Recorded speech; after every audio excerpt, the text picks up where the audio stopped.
trees. It's up now, and it's great. Thank you so much, Jason. Thank you, Jason. John did a great class. It was. If you've never heard Don Gardner speak, then you yes. should look it up because he's fantastic. He And looks has like some a tree. pretty. He does, right? What is the human tree character from Lord of the Rings? Somebody, I don't know that. Treebeard. Oh, Treebeard. well, somebody told me some other name for that type of creature. An int. Int. Ant. Yes, she said he's an int. Ant. Oh. Well, Treebeard was actually the int shepherd. That was his name. But he is a wonderful human being. Yeah, or is it just a compost? It's just compost. There is no soil.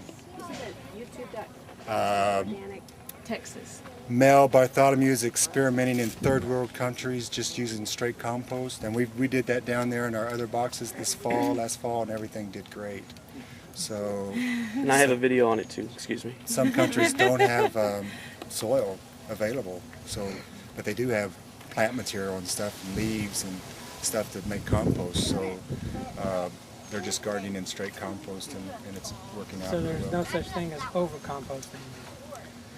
Well, I wouldn't do. No, you can do it, but if I Don't were, use turkey compost. I would use. I'd put the coconut fiber or peat moss and vermiculite in there, just to help. The compost, what happens is it's going to get depleted. The plant's going to use it, and so the volume's going to recede after a while. But if you put the vermiculite and coconut fiber or peat moss, then it's going to help keep the volume up, and it's going to last a lot longer. What we do when we come back and replant this after, say we replant after the freeze, this stuff's going to go away, and we replant fall, winter stuff. We add a little more compost, to bring the volume back up, and also to enrich the material and replace what the plants took out, and then we replant. That's pretty much all there is to There's it. a botanical gardens near where I live, and they're having a lot of success planting vegetables in 100% mushroom compost. Yeah. That would be good experiment. Well, shall we go see the Let's permaculture? go see the permaculture.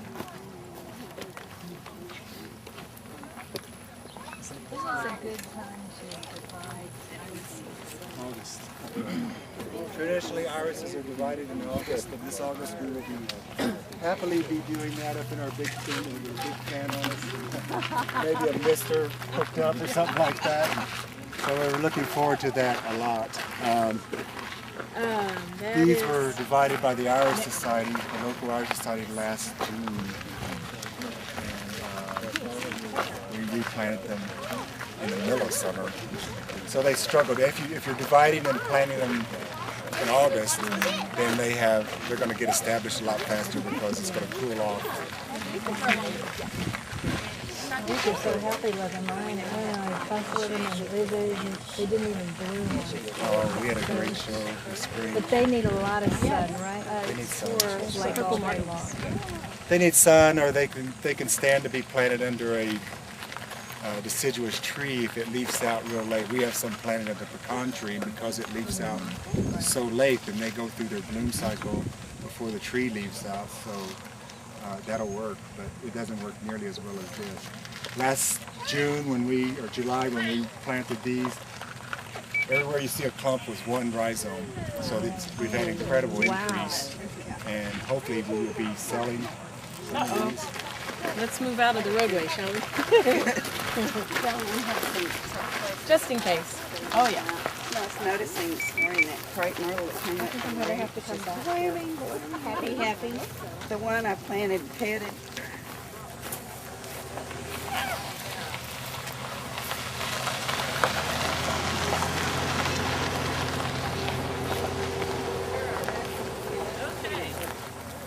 I don't know if you remember 2 summers ago when it rained just about every day for a while. It was very, very wet. We were flooding. The beginning of our drought. Yeah, that's right. We've always had a problem with flooding on this property because of certain impervious cover, and the soil in places is very shallow. So after that big summer of rain, we decided we needed to do permaculture, and Rosina was very much a part of making that happen. And I didn't dig any ditches, unfortunately. They wouldn't let me. Just kidding. So we laid out contours. We had a contour map, so we kind of knew what to look for.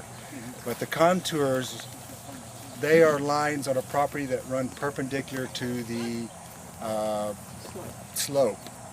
And so using a water level, I don't know if you've ever constructed a water level, but it's just a plastic tubing on 2 yardsticks on each end, and then you fill it with water, and you can use that, put your inch marks and ½ inch and stuff like that on the yardstick, or if you're using a stick, or it's already on there if you're using a yardstick. But using that, we laid out the contours with surveyor flags,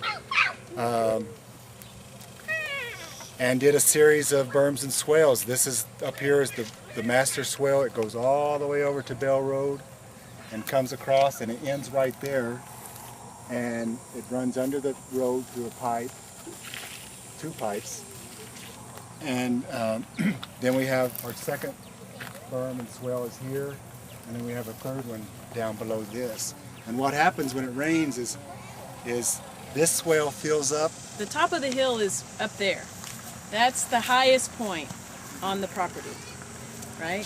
In that general area. And so when this whole place was designed, initially it was a residential property, and we didn't know as much as we do now. And we didn't know it's a bad idea to make a driveway going straight up the hill. So as a result, there's a lot of erosion there. On the road, and a lot of water comes barreling down that road and washes out granite, and you know, You're redoing it all. we're redoing it after every rain. So these berms and swales allow the water to fill up the swale or the ditch and slowly sink in, so you're harvesting the rainwater, and then the berm behind it slows it down, and you can plant things on the berm that maybe normally wouldn't be so drought tolerant, like fruit trees and other things. But right now we haven't gotten to that next step, and we may just leave it as it is. But so the swale catches the first swath of rain. Of course, we can't have too many berms and swales on the roadway. And then it soaks in, and what doesn't, and you can help me with this, Roger, what doesn't, you know, once this fills up, it fills up all the way, and the bottom of the swale is level. So and you can see they're curvy, they're following the contour. You would think, oh, well, that's flat, but you won't know for sure until you get out the level. We had a laser level for half a day, borrowing somebody's really fun tool, which we didn't get for, I don't know, half a day or a day or so. And for the rest of the time we were using the water level, or Roger was using the water level, and made these contours so that it will catch the water. And then at the very end, it can come out and then fill into the next swale and sink in. The idea is keeping the bottom of the swale perfectly level. Basically what we did, we got a big rototiller, went and rented one, and we started tilling, and then the soil that we tilled up, we threw on top and constructed the berm. So you're taking the soil that you're loosening out of the swale and making the berm out of that. It went pretty fast, really. And then the bottom of the swale is perfectly level, and then when it gets to the end, we kind of turn it up just barely slightly so it'll hold water. That's the end over there. And so it can hold the water just a little bit better. And then you put rocks at the end for a spill, so you don't want the water to, during a big rain, to go and wash out the soil at the end of the swale, because then all your water would run out of the swale. What you're looking for is maximum in-soak, and this works a lot better if you have deep soil. This is very nice deep soil in this area. I've never seen the swales overflow at the last one yet. but we haven't had much rain since we constructed this. So as soon as we did this, it stopped raining. So, but if you look, I'll show you the still.